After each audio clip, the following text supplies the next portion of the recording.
male လား female လားအဲ့လိုမျိုးခွဲမယ်လေဟုတ်ပြီနော်အဲ့တော့ကြောင့်မို့လို့ဒီနားလေးမှာဒီချေတို့ကကလစ်ထားဘာနဲ့တွဲသုံးမှလဲဆို equal sign ရ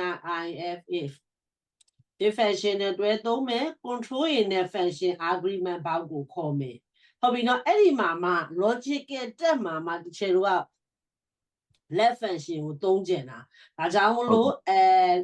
left left ခွင်းစားဒါဆိုရင်ဒီထဲမှာရှိနေတဲ့နာမည်ကကော်မာ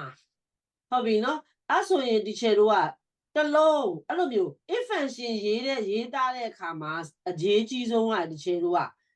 မေးဘက်ကစာစဉ်းစားပြီးရေးမှာနော်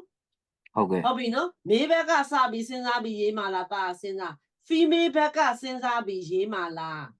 ဒါပေမဲ့ကိုရေးသားရမယ် logical တက်ကမှန်ဖို့လိုတယ်ဥမာသားကမေးဘက်ကစပြီးစဉ်းစားပြီးတော့ရေးမယ်ဆိုလို့ရှိရင်1ဟုတ်ပြီနော်1ခွင်းပိတ် equal ညီရမယ်ဘာနဲ့ညီရမှာလဲမြတ်တောင်အဖွင့် u ဦးနဲ့ညီရမယ်နာမည်ရဲ့ဘယ်ဘက်စလုံးအရေးအတွက်တစ်လုံးစီ1ဆိုတာကဘယ်ဘက်စလုံးအရေးအတွက်တစ်လုံးစီယူဦးတဲ့အဲ့ဒီဦးနဲ့မြန်ညီခဲ့တယ်ဆိုရင် value is true မှန်တယ်ဆိုလို့ရှိရင်ဒီချေတို့ကဘာရေးမှာလဲ male may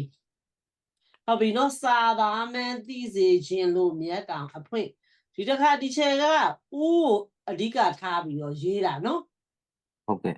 ဟုတ်ပြီနော်မညီခဲ့ဘူးဆိုရင် female female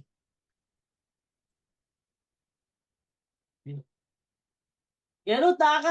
မေးဘက်ကစဉ်းစားပြီးရေးမယ်ဆိုဒီပေါ့ဦးမဟုတ်ပဲနဲ့ဘာဖြစ်မှာဒီပေါ့ဟုတ်ကဲ့ဒီဖြစ်မှာဟုတ်ကဲ့ပါဟုတ်ပြီနော်အဲ့တော့ if function ရေးတဲ့အခါမှာကိုကမေးဘက်ကပဲစပြီးစဉ်းစားပြီးရေးမှာပဲဖြစ်ဖြစ် female ဘက်ကပဲစဉ်းစားပြီးရေးမှာပဲဖြစ်ဖြစ် logical တက်မှန်ဖို့ဘာဖြစ်လဲအရေးကြီးတယ်